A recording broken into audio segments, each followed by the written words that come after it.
السلام عليكم ورحمة الله وبركاته. وعليكم السلام ورحمة الله وبركاته. بسم الله الرحمن الرحيم.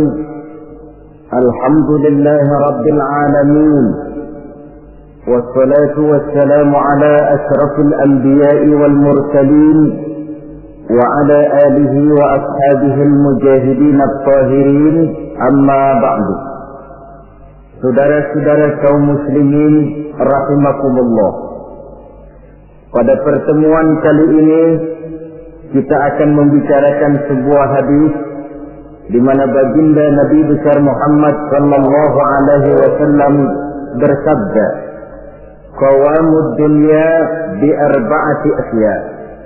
Dunia akan menjadi kuat, dunia akan menjadi tegak dan jaya kalau ditunjang oleh 4 perkara.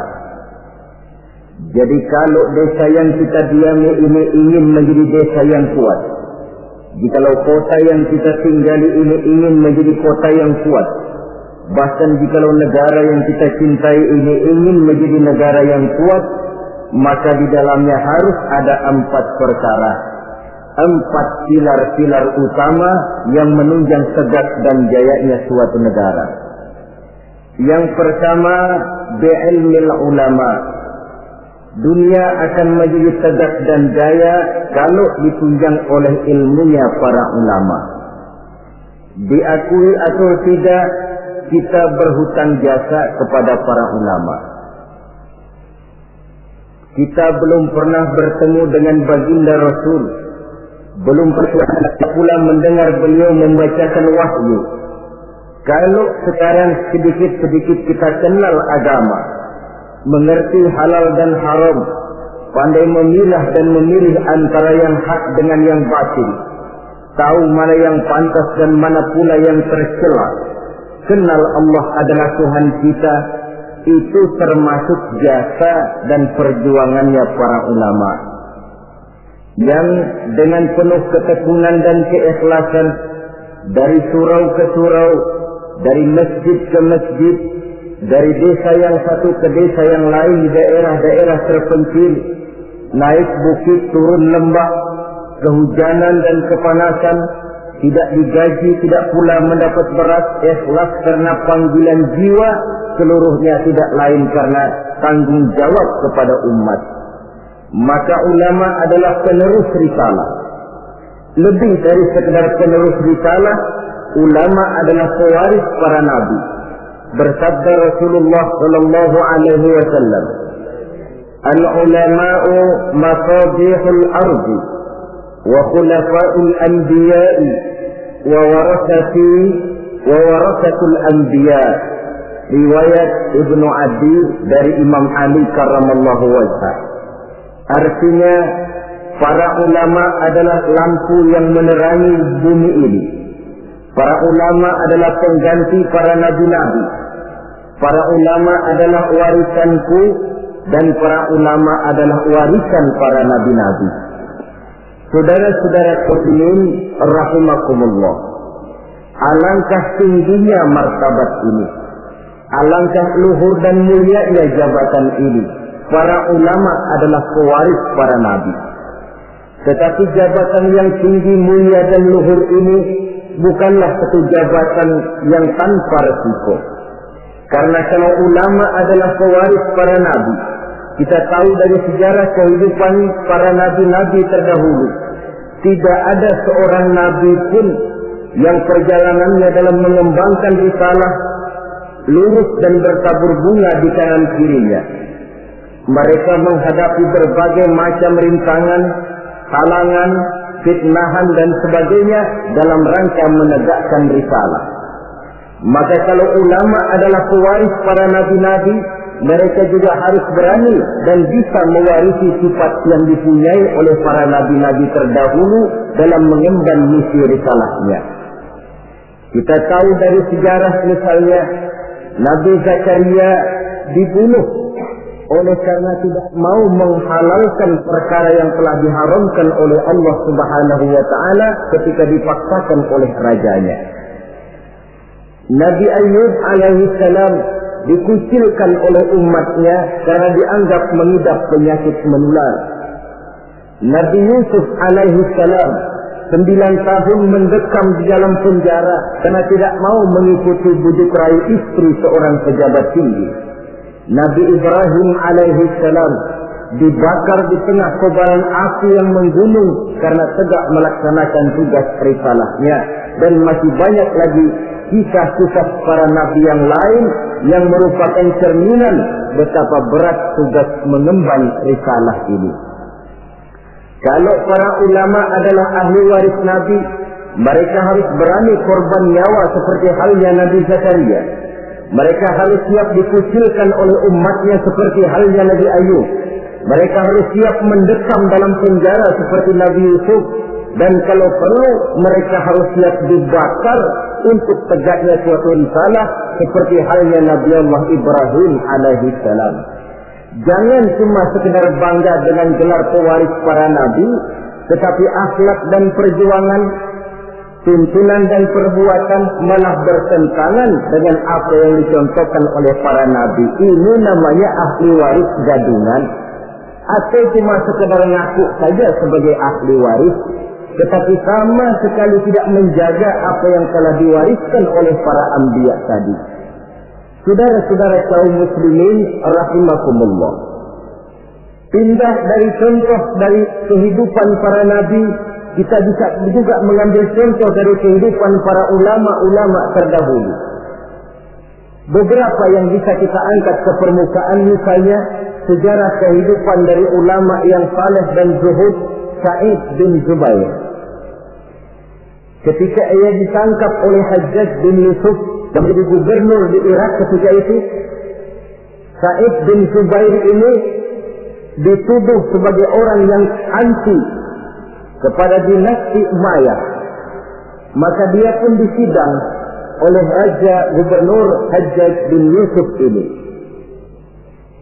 Sa'id bin Zubair sebagai ulama yang teguh pendirian ditanya oleh Hajjaj bin Yusuf, namamu siapa? Sa'id bin Zubair. Tidak, kata Hajjaj, namamu bukan Sa'id bin Zubair, tapi namamu Sa'id bin Qusair. Dibaliknya nama itu, Sa'id bin Zubair artinya si bahagia, anak si teguh. Kalau Sa'id bin Qusair artinya si sempit bin si pecah.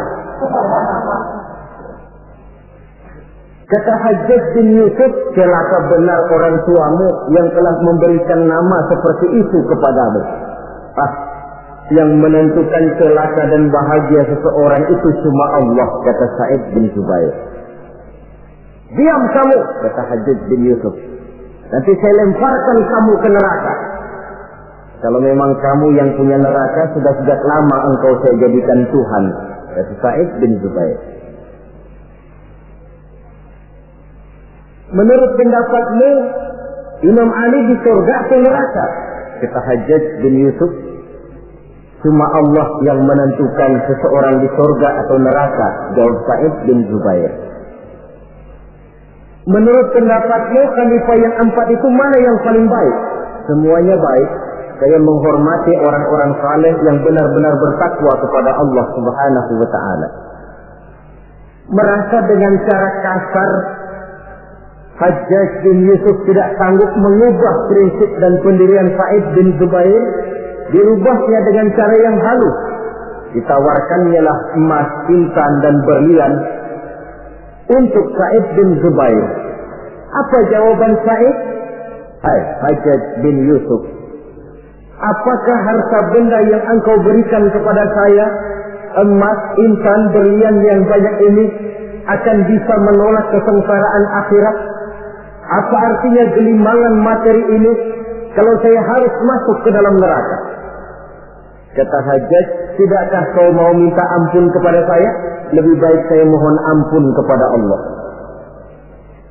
Baik, kalau memang itu pilihanmu, kamu terpaksa saya bunuh.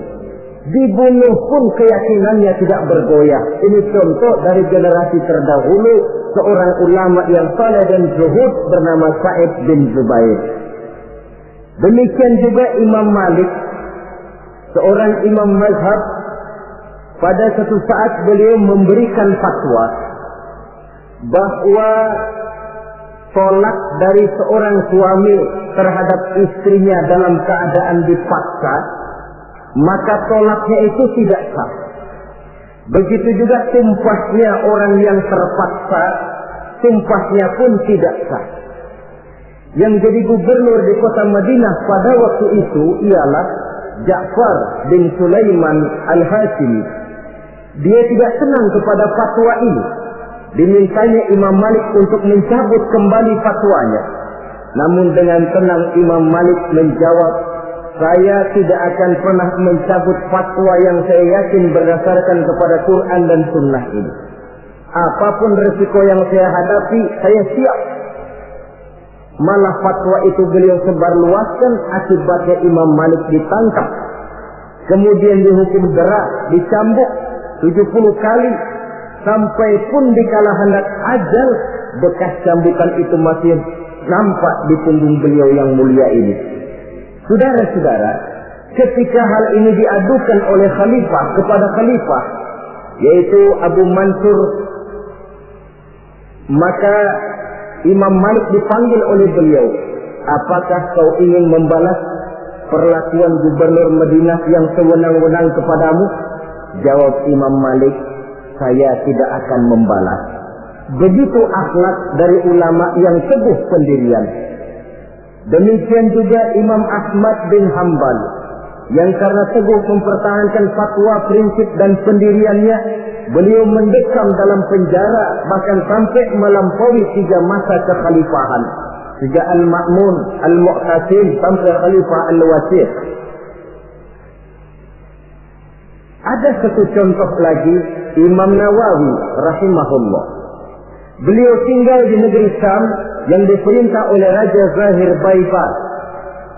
Satu saat negeri Syam ini dihantam oleh musim kemarau yang panjang.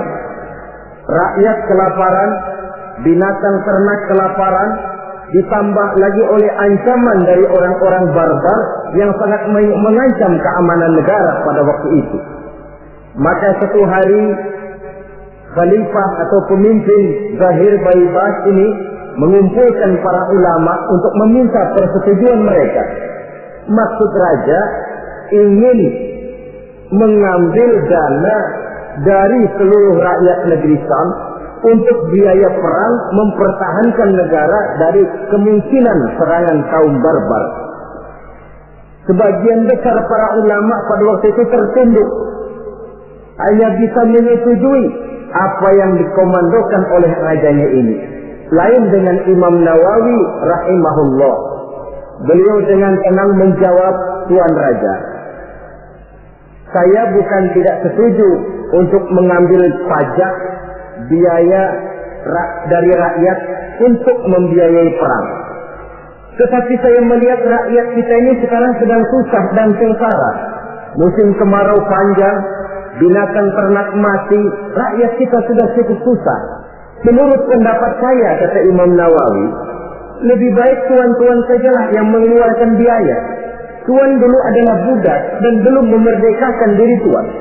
Tuan juga mempunyai budak-budak belian, mempunyai dayang-dayang yang mereka itu berpakaian mewah, bertasakan emas, intan, berlian.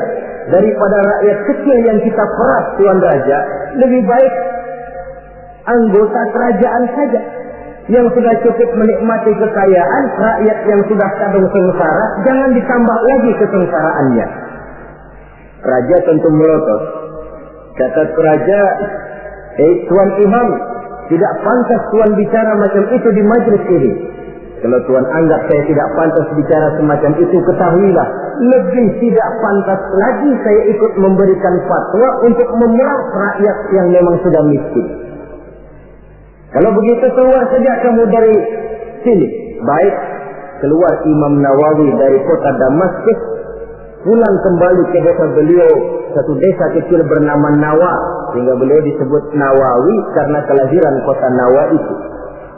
Setelah Imam Nawawi kembali ke kota Nawa ini, para ulama-ulama yang tadi kagum dengan pendirian imam yang teguh ini, mereka beramai-ramai datang menghadap raja. Tuan Raja, sebaiknya Imam Nawawi jangan diusir. Sebaiknya minta beliau kembali tinggal ke Damaskus, di Damaskus, karena beliau tempat kami bertanya, beliau tempat kami mengadu, beliau pergi kami merasa kehilangan sekali. Raja yang memang marahnya sudah reda, akhirnya membentuk satu panitia, memanggil kembali Imam Nawawi masuk ke kota Damaskus dengan segala kebesaran akan disambut. Apa jawab Imam Nawawi? Selama Raja Zahir Baibas masih tinggal di kota Damaskus, saya tidak akan pernah masuk ke kota Damaskus. Kalau dia sudah keluar dari sana, saya akan baru masuk ke kota Damaskus. Ini satu contoh dari ulama yang teguh memegang prinsip dan pendirian. Demikian juga halnya nasib yang menimpa Ibnu Taimiyah, yang mendekam dan meninggal dalam penjara. Nasib Abdul Qadir Audah, Sayyid Qutb, Hasan Al-Banna, ada yang meninggal dalam penjara, ada yang gugur di tiang gantungan, seluruhnya tidak lebih karena membela dan mempertahankan suatu prinsip, keyakinan dan pendirian. Inilah sikap mental dari yang namanya pewaris para anbiya. Jadi jangan cuma tergoda dengan suatu kebesaran tapi tidak mengerti apa makna kebesaran yang kita sandang itu. Saudara-saudara kaum muslimin rahimakumullah. Dengan demikian maka ulama memang ahli waris para nabi. Tetapi di antara para ahli waris ini ada yang teguh dan kuat menjaga warisan, ada yang tidak tahan godaan untuk menjaga warisan. Rasul wafat seolah-olah beliau berkata, "Hai para ulama, aku meninggalkan kamu semua. Aku tidak tinggalkan emas dan berlian. Aku tidak tinggalkan kebun dan pabrik. Aku tinggalkan Islam kepadamu. Engkau adalah ahli warisku. Jagalah Islam ini baik-baik." Tinggallah para ulama yang menjadi ahli waris Nabi. Ada di antara mereka yang teguh menjaga warisan. Walaupun lapar, walaupun haus, walaupun hidup serba miskin, mereka tidak akan pernah menjual warisan. Ulama inilah yang merupakan pewaris yang perlu kita ikuti. Walaupun seperti yang disabdakan Nabi, "Sayati ala ummati zamanun, al-qabidu ala dinihi kal-qabid ala jamrah." Akan datang satu zaman di tengah umatku, di mana pada zaman itu orang yang kuat dan teguh memegang agama seperti memegang bara di tangan. Dipegang, tangan terbakar, dilepas bara terbuang. Ulama yang teguh menjaga warisan Nabi tidak goyah prinsip keyakinan dan pendiriannya bagaimanapun panasnya dia memegang agama. Sebaliknya di pihak lain ada juga para ulama yang setelah diwariskan Islam oleh Nabi ini, mereka tidak tahan penderitaan, mereka tidak tahan lapar, mereka tidak tahan haus. Daripada tidak punya apa-apa, kan lebih baik punya apa-apa. Daripada kelaparan, kan lebih baik kenyang. Ini ada warisan Nabi bernama Islam, jual saja warisan ini. Maka dijualnya warisan tadi.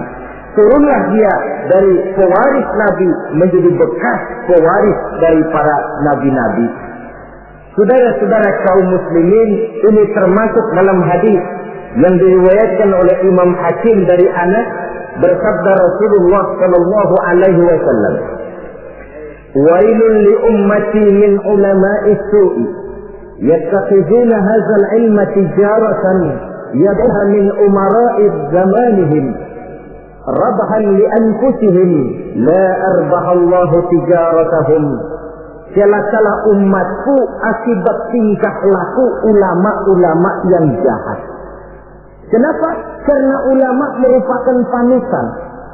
Kalau seorang yang biasa berbuat salah, salahnya barangkali hanya menjerumuskan dirinya sendiri, paling-paling keluarganya. Tapi kalau seorang ulama salah, sedangkan di masyarakat dia menjadi panutan dan contoh, kesalahannya akan menjerumuskan puluhan, ratusan, ribuan, bahkan mungkin jutaan umat yang mendengar fatwa dan nasihat-nasihatnya. Jika kalau Nabi mengatakan, "Wailun li ummati min ulama'is su'," celaka umatku akibat tingkah laku ulama yang jahat perangainya ini. Bagaimana tingkah laku mereka? Kata Nabi, yattaqizuna hadzal ilma tijaratan yabi'unaha min umara'i zamanihim. Mereka mengambil ilmu agama ini sebagai barang dagangan yang mereka jual kepada penguasa zaman mereka. Agama dijadikan semacam ajang bisnis. Hukum halal haram bisa diatur menurut selera penguasa. Yang penting si ulama mendapat keuntungan. Celakalah agama dan celakalah umat. Kalau ulama sudah menjadikan ilmu agama ini sebagai barang dagangan yang diperjualbelikan kepada penguasa di zaman mereka hidup. Dengan harapan apa? Rabahan li anfusihim, mengharap keuntungan bagi diri mereka sendiri. La arbahallahu tijaratahum. Nabi menjanjikan Allah sama sekali tidak akan menguntungkan perniagaan mereka itu. Saudara-saudara kaum muslimin rahimakumullah. Kadang-kadang waktu belum dapat apa-apa suaranya nyaring. Ustaz, ini hukumnya apa? Waktu belum dapat apa-apa. Tapi sedikit dapat duit mulai ditelok suaranya. Yang tadinya bilang nyata-nyata haram, sekarang halal.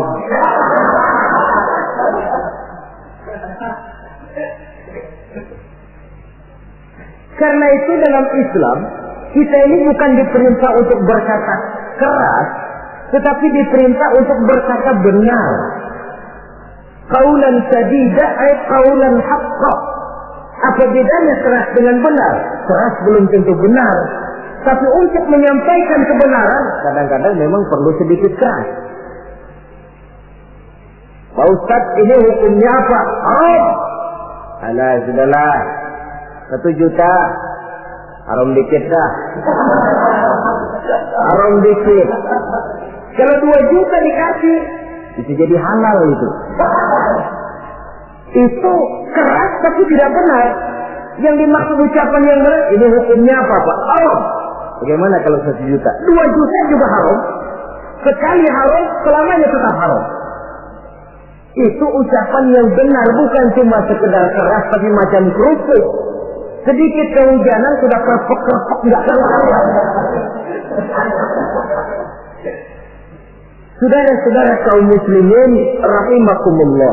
Karena ulama adalah penerus risalah. Karena ulama adalah pewaris para nabi. Maka kesalahan para ulama mempunyai dampak dan resiko yang sangat besar, sebab kesalahan itu akan diikuti oleh umat. Sehingga benar kalau Nabi katakan wailun li ummati min ulama'i su. Celaka umatku akibat tingkah pola dari ulama-ulama yang jahat ini. Malu kita kalau bercermin dari kepribadian macam ulama Sa'id bin Jubair. Malu kita kalau mencontoh kepada Imam Malik, kepada Imam Ahmad bin Hanbal, kepada Imam Nawawi. Maka membaca sejarahnya Ibnu Taimiyah, Abdul Qadir Audah, Sayyid Qutb, Hasan al-Banna dan para ulama-ulama terdahulu yang mereka menghadapi dinding penjara, mereka menghadapi caci maki dan pengusilan, bahkan mereka menghadapi tiang gantungan karena teguh mempertahankan keyakinan dari agama yang dianutnya ini. Maka kepada adik-adik saya para santri di pondok-pondok pesantren, kepada sahabat-sahabat yang tengah menekuni dan mendalami agama, yang pada waktunya akan menerima estafet meneruskan perjuangan para ulama, siapkan mental bahwa menjadi pewaris para nabi artinya menjadi manusia yang satu saat siap untuk susah, siap untuk melarat, siap berhadapan dengan caci maki umat, siap untuk dikucilkan, siap mendekap di dalam penjara, bahkan siap menghadapi tiang gantungan. Tidak ada hidup yang lebih indah selain karena hidup untuk satu keyakinan. Tidak ada perjuangan yang lebih indah selain perjuangan untuk membela dan mempertahankan satu keyakinan. Dan tidak ada mati yang lebih indah selain mati untuk satu keyakinan. Saudara-saudara kaum muslimin rahimakumullah, saya kembali kepada pokok persoalan. Sebagai pewaris para nabi, memang ini merupakan satu kehormatan yang mulia dan terpuji, tapi bukannya tanpa resiko. Jadilah para pewaris yang teguh memegang warisan dan jangan menjadi ahli waris yang karena berbagai godaan lalu menjual warisan tadi sehingga kita termasuk bukan lagi sebagai ahli waris tetapi sudah bekas dari ahli waris. Pantas kalau Al-Imam Al-Ghazali rahimahullah di dalam Ihya-nya beliau menjelaskan bahwa pada dasarnya ulama itu dua macam. Pertama, oleh beliau dinamakan ulama akhirat. Yang ciri-cirinya, pertama, mereka itu mengajak manusia ila tauhid, mengajak manusia dari kemusyrikan kepada tauhid, dari ketergantungan kepada benda menjadi orang yang hanya bergantung kepada Allah. Yang kedua, mereka mengajak manusia minar rughdi ila zuhdi, dari tamak dan rakus kepada dunia menjadi sikap zuhud.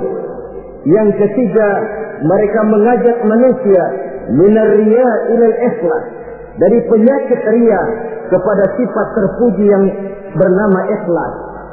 Yang keempat, mereka mengajak manusia minal adawah ila nasihat, dari sikap permusuhan kepada sikap saling nasihat menasihati.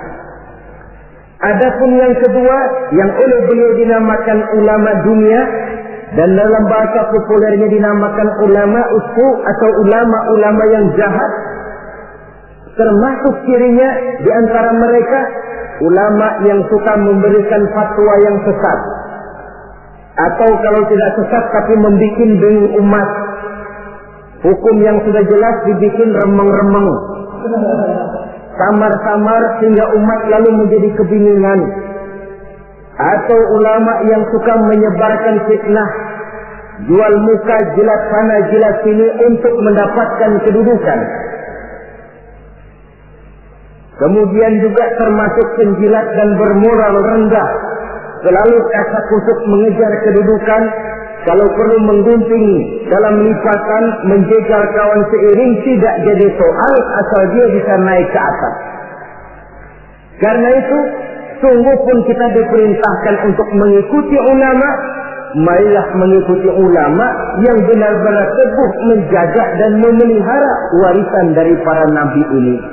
Dengan begitu, maka kita sudah berpegang kepada pesan Allah Subhanahu wa taala dalam Al-Qur'an, "Fa in tanaza'tum fi shay'in farudduhu ila Allah wa rasulih." Apabila kamu berbeda pendapat tentang suatu hal, kembalikan kepada Allah dan Rasulnya. Artinya, kembalikan kepada Quran dan Sunnah. Maksudnya, kembalikan kepada orang yang mengerti tentang Quran dan Sunnah, yaitu para ulama. Dalam bentuk yang lebih tegas Allah katakan, "Fas'alu ahla dzikri in kuntum la ta'lamun." Apabila kamu memang tidak mengetahui, maka bertanyalah kepada mereka yang tahu. Termasuk dalam masalah-masalah agama, ulama lah tempat kita bertanya. Saudara-saudara kaum muslimin rahimakumullah, mengambil hukum langsung dari Quran dan Sunnah sepenuhnya tidak dilarang, asal saja orang tahu diri. Tahu diri macam mana? Kalau saudara dari Jakarta akan berangkat ke Surabaya, mobil punya, mesin ngerti, SIM STN komplit, peraturan lalu lintas tahu, jalanan Jakarta Surabaya pun hafal, silahkanlah berangkat sendiri, insya Allah selamat. Tapi kalau saudara mobil saja tidak punya, peraturan lalu lintas pun tidak tahu, jalanan Jakarta ke Surabaya lewat mana saudara sepenuhnya juga tidak tahu, saya yakin lebih aman kalau saudara naik kereta. Ikut masinis yang memang Jakarta Surabaya sudah jalanannya tiap hari. Itu sebabnya seorang ulama besar macam Imam Nawawi rahimahullah, ketika satu hari seorang santrinya datang, kata santrinya ini, kenapa? Tuan ini allamah, bahrul ulum, lautan ilmu, hafaz Quran, hafaz ribuan hadis, mengarang kitab-kitab besar. Kenapa tidak bikin mazhab sendiri saja? Imam Nawawi dengan penuh tawadhu menjawab, maaf, saya lebih aman ikut kepada Imam Syafi'i. yang hafaz Quran, yang hafaz ribuan hadis, yang mengarang kitab-kitab besar, masih merasa dirinya lebih aman mengikuti Imam Syafi'i. Ini akhlak. Saya khawatir kalau saudara tidak tahu jalanan Jakarta Surabaya, lalu berangkat sendiri, kemungkinan sesatnya 80%. Mau berangkat ke Surabaya, tahu-tahu jebulnya bisa di Gunung Kidul. Kalau cuma sekedar saudara yang sesat, barangkali resikonya pribadi. Tapi untuk menyesatkan orang, inilah yang jadi masalah. Kita di awal tadi saya katakan belum pernah bertemu Rasul. Kalau saya ditanya orang, Dara Zainuddin, kau sholat menurut cara apa? Saya jawab cara yang diajarkan oleh guru saya. Gurunya, ya dari gurunya. Gurunya dari gurunya lagi. Terus sambung menyambung sampai kepada Imam Syafi'i. Imam Syafi'i dari mana? Dari gurunya. Imam Malik atau Imam Waqi'. Imam Malik dari gurunya, dari gurunya, dari gurunya sampai kepada tabi'ut tabi'in. Tabi'ut tabi'in tentu dari tabi'in. Tabi'in tentu dari sahabat. Sahabat dari Nabi. Nabi dari Jibril. Jibril dari Allah Subhanahu wa ta'ala. Pengkolnya sih tetap di sana. Cuma sambung menyambung secara mutawatir sampai kepada kita sekarang ini. Ayat Quran elastis. Dibawa kemanapun dia mau, tergantung niat baik dari orang yang mentafsirkannya. Kalau dia ditafsirkan oleh orang yang tidak memenuhi persyaratan untuk menafsirkannya, bukan mustahil terjadi manipulasi ayat untuk kepentingan pribadi. Inilah yang tidak diinginkan dan inilah yang dikhawatirkan. Oleh karenanya, ulama merupakan ahli waris dari para nabi dan kita menjadi ulama yang benar-benar teguh menjaga dan memegang warisan tadi. Tetapi kalau warisannya sudah tidak ada lagi, maka tidak usah mengikuti yang semacam itu. Ini pernah disabdakan oleh Rasulullah Sallallahu Alaihi Wasallam dalam hadis yang diriwayatkan oleh Imam Baihaqi. Beliau bersabda, "Yusifu an ya'ti 'ala an-nasi zamanun la yabqa min al-Islam illa ismuh, wa la yabqa min al-Qur'an illa rasmuh. Masajiduhum 'amiratun wa hiya qarabun min al-huda. Ulama'uhum sarrun man tahta adin as-sama' min 'indihim takhrujul fitan wa fihim ta'udu." Pada suatu saat kata Nabi, akan datang di tengah masyarakat manusia, di mana pada zaman itu la yabqa minal Islam illa ismuh. Akan datang satu masa di mana pada masa itu Islam ada, tapi cuma sekedar tinggal namanya saja. Islam ada, tapi cuma tinggal nama saja. Bahasa Jermannya nama doang. Tapi ajaran Islam tidak pernah nyata dalam kehidupan sehari-hari. Nama Islam, perbuatan tidak Islam lagi. Kadang-kadang namanya Muhammad Mukmin, perbuatannya nyolong ayam. Islam ada, tapi cuma sekedar tinggal nama saja. Wala yabqa minal Qur'an illa rasmuh. Quran pun ada, tapi cuma sekedar tulisannya saja.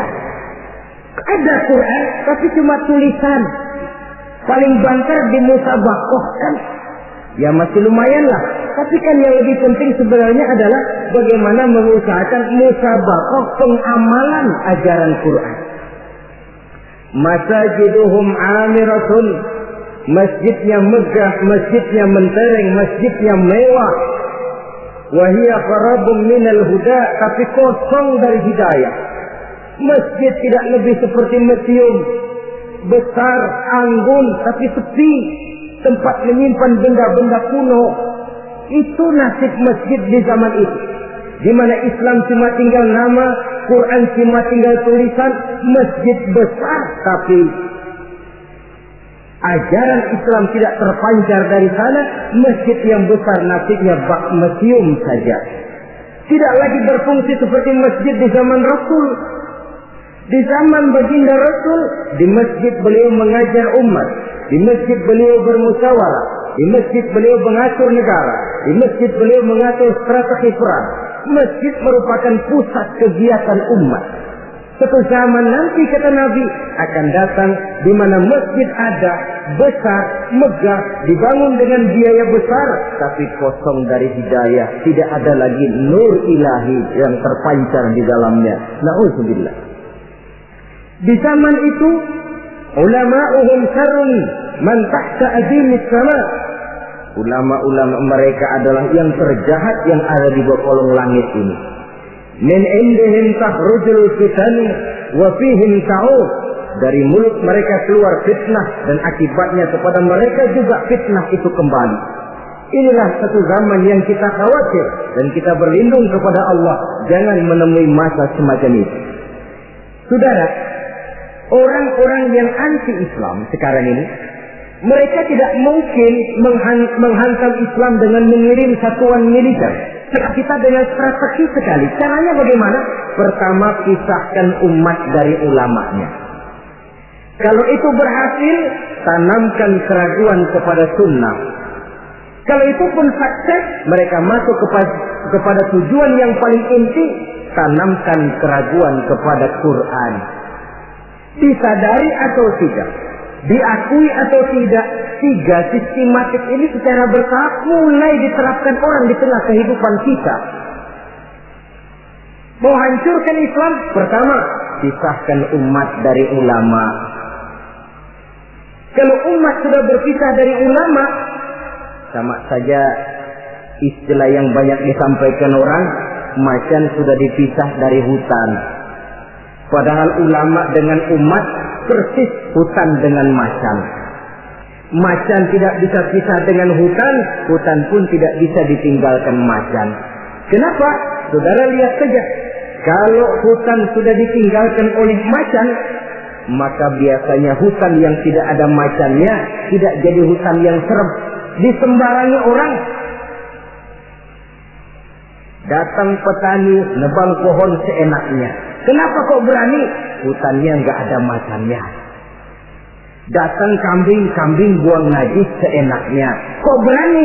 Hutannya nggak ada macannya.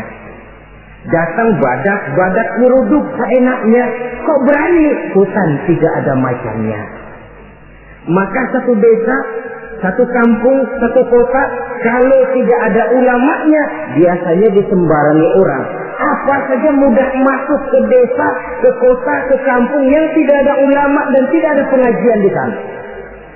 Datang ingkar sunnah masuk. Datang Islam jamaah masuk. Datang Islam sejati masuk. Datang pikiran yang merusak Islam pun masuk. Kenapa? Hutan tidak ada macannya, disembarangi orang. Sebaliknya pun, macan juga kalau sudah tidak tinggal di dalam hutan, biasanya akan jadi tontonan. Macan yang tidak tinggal di hutan, hilang seremnya. Orang nggak takut. Coba lihat di kebun binatang atau di taman safari. Itulah nasib macan yang sudah keluar dari hutan. Jadi tontonan orang. Bahkan anak kecil berani lihat dari dekat, nunjuk lagi. Macan lucu ya. Lucu katanya. Ya Allah. Jadi macan kalau sudah meninggalkan hutan, macan lucu.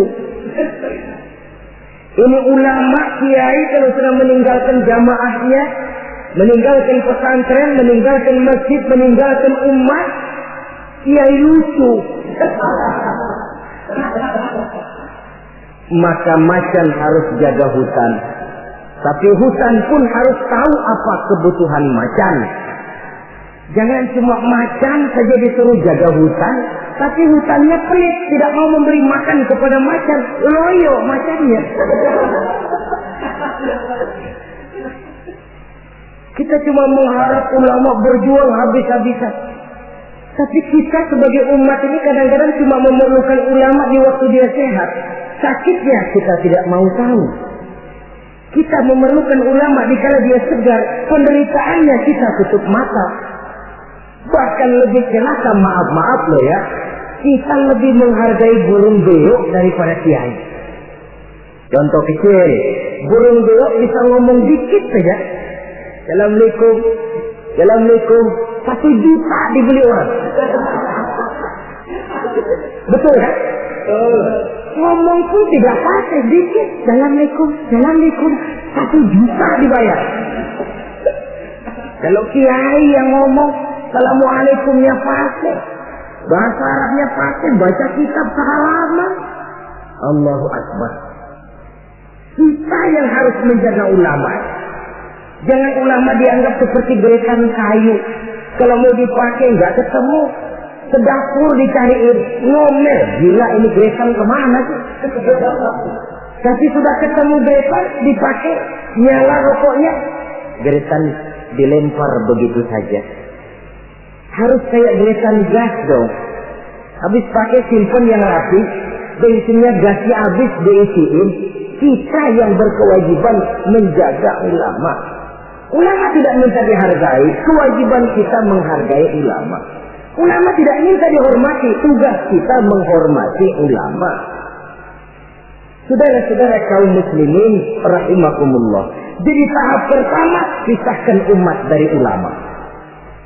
Kalau ini berhasil, mereka masuk kepada ronde yang kedua, tanamkan keraguan kepada sunnah. Sebenarnya bukan cuma ulama yang manusia, Nabi juga manusia.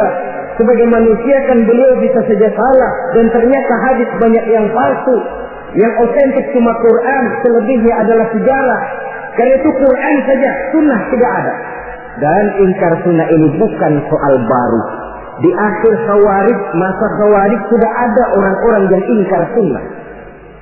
Sama saja dengan orang yang ibu jari, jempolnya ini luka, lalu berpikir, daripada jempol luka, lebih baik tangan kita ini dipotong saja, nanti kan jempolnya nggak sakit.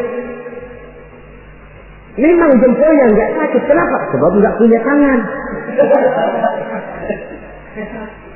Kalau toh hadis memang ada yang palsu, kenapa tidak yang palsu itu saja yang disingkirkan? Kan masih banyak hadis yang sahih, hasan, dan lain sebagainya. Itu perlunya ilmu mustalahul hadis. Saudara-saudara kaum muslimin rahimakumullah. Kalau ini pun berhasil, mereka akan masuk kepada yang paling target utama, menanamkan keraguan kepada Al-Quranul Karim. Ini Quran lahir 14 abad yang lalu dan berhasil menjawab tantangan zaman itu. Ini namanya pola pikir yang kata mereka dialektika historis, berpikir menurut dialeknya sejarah. Sekarang adalah abad neutron, abad challenger, abad komputer. Masih mampukah Quran yang lahir di zaman onta menjawab tantangan zaman ini? Ditanamkan keraguan kepada sunnah. Mereka cari ayat-ayat, spesialisnya mencari ayat-ayat untuk menghantam kelemahan kita itu sendiri. Saudara-saudara, sistematiknya begitu. Dipisahkan kita dari ulama, ditanamkan keraguan kepada sunnah, dan klimaks paling puncak, ditanamkan keraguan kepada Al-Quranul Karim. Nah, masalahnya sekarang tentang kita dan ulama. Orang makin mengakui bahwa ulama sekarang ini sudah merupakan jenis makhluk langka.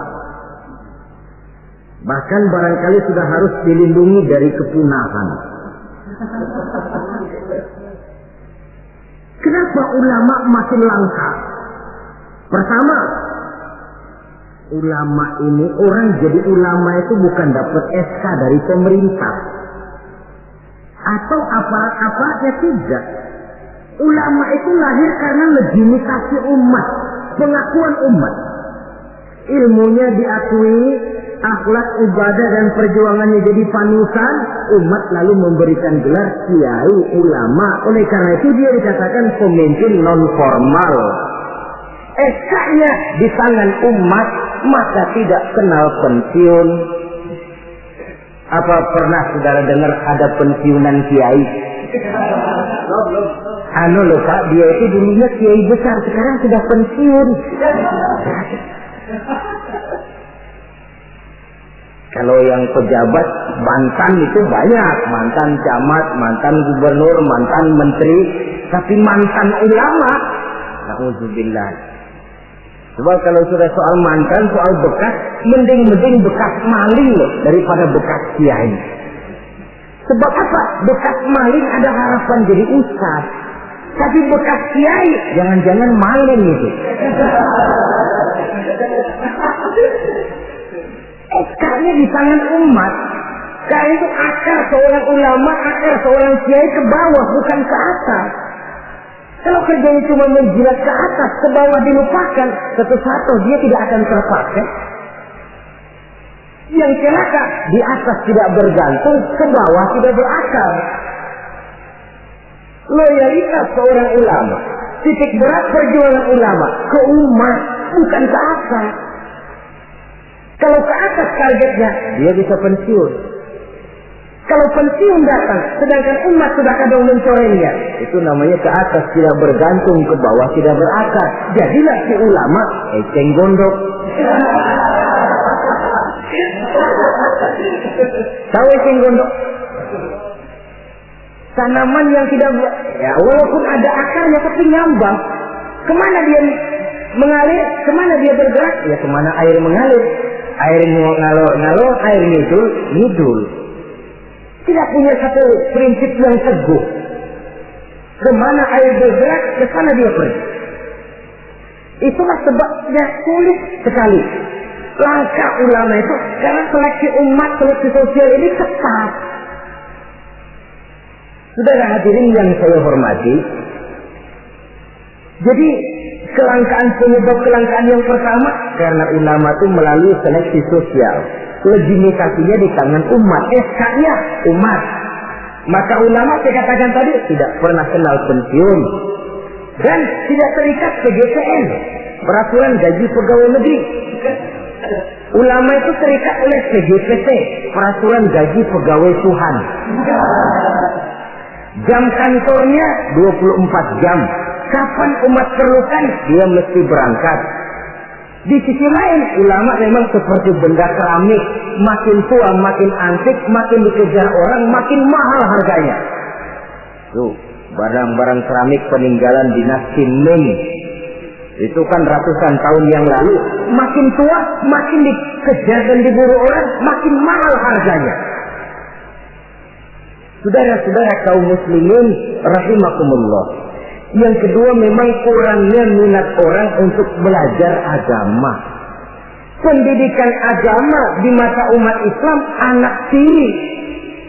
Orang tua muslim tidak bangga memasukkan anaknya ke madrasah, ke pondok-pondok pesantren atau ke sekolah-sekolah yang bernafaskan agama. Nasib madrasah, pesantren, anak tiri. Kadang-kadang yang lebih parah, pesantren dianggap penampungan anak nakal. Kalau anaknya udah sangar, tukang berantem, sudah kirim ke pondok saja kali jadi baik. Kirim ke pondok. Kayaknya pondok cuma penampungan anak-anak nakal saja. Ada kesan menganak-tirikan, tidak bangga anak masuk madrasah. Latar belakangnya apa? Latar belakangnya karena pemikiran perut. Sekolah sama dengan ijazah, ijazah sama dengan lapangan kerja. Kalau tidak jadi pegawai negeri, mati. Pola pemikiran perut. Timbul masalah. Kalau anak masuk pesantren, apa nanti bisa masuk kerja di Pertamina? Apa kalau masuk sanawiyah nanti bisa diterima di Departemen Keuangan? Pola pemikiran perut. Kadang-kadang orang tua muslim itu masukkan anak ke madrasah biasanya alternatif terakhir. Kalau sekolah umum di sana sudah tidak terima, sekolah sana penuh, sekolah sini tutup, baru ke madrasah. Itu pun nggak bangga. Ditanya temannya, anaknya sekolah di mana Pak? Anak saya mah daripada nggak sekolah. Coba lihat, daripada nggak sekolah katanya. Habis dimasukin kemana? Saya masukin ke madrasah.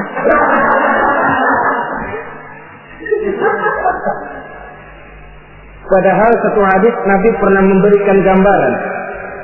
Inna Allah la yaqbidul ilma intiza'an yantazi'uhu min suduril ibad, walakin yaqbidul ilma biqabdil ulama.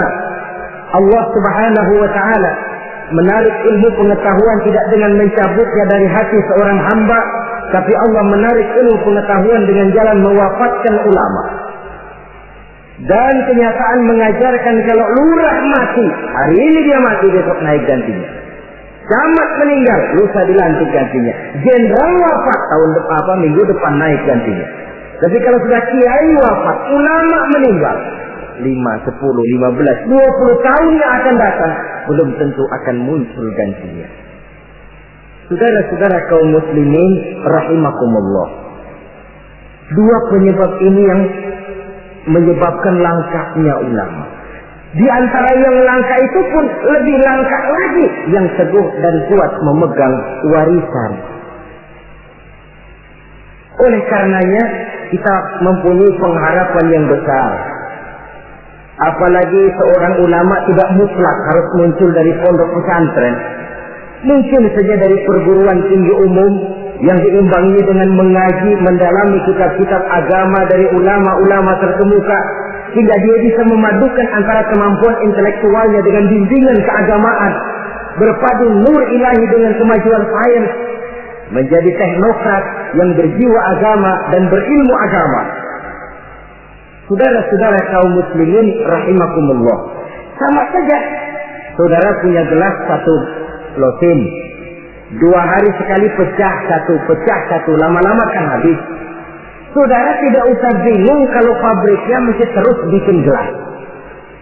Sebaliknya, saudara punya gelas satu gudang, 1 hari sekali pecah satu, lama-lama habis kan. Pabriknya sudah kadang berhenti bikin gelas. Begitu gelas saudara habis, pabriknya berhenti bikin gelas. Kira-kira di mana kita minum? Bisa pakai tangan, bisa dibatok, bisa pakai daun lah. Ulama wafat, kita sedih. Tapi tidak usah bingung kalau pabrik yang bikin ulama itu masih jalan terus. Apakah itu majelis taklim, pondok-pondok pesantren, pembinaan keagamaan secara intensif. Karena memang makin ke depan tantangan ini makin tidak ringan. Diperlukan ulama-ulama yang sanggup menjawab tantangan zamannya, karena menyampaikan Islam berarti memberikan jawaban Islam terhadap masalah-masalah kehidupan.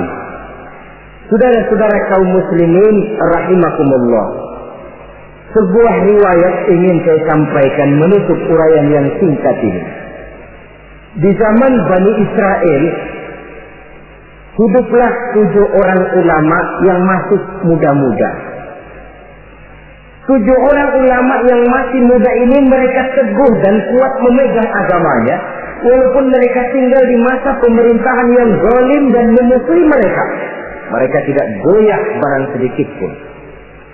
Kemana ulama yang 7 orang ini pergi dakwah, mereka dicaci maki, dikejar-kejar, difitnah. Nah, ulama yang 7 orang ini diikuti dengan setia oleh seekor anjing. Kemana ulama yang 7 pergi dakwah, anjing ikut. Ulama yang 7 orang dikejar-kejar, anjing diuber-uber. Ulama yang 7 orang dicaci maki, anjing diomelin. Ulama yang 7 orang dilontari dengan batu, anjing pun disambitin dengan batu sampai patah kaki depannya si anjing karena setia mengikuti ulama yang 7 orang itu. Akhirnya 7 orang ulama dan seekor anjing ini mereka uzlah, sembunyi dan nyepi dalam sebuah gua. Mereka tidur di dalam gua itu 309 tahun lamanya, yang dikenal dalam Al-Quran dengan peristiwa Ashabul Kahfi.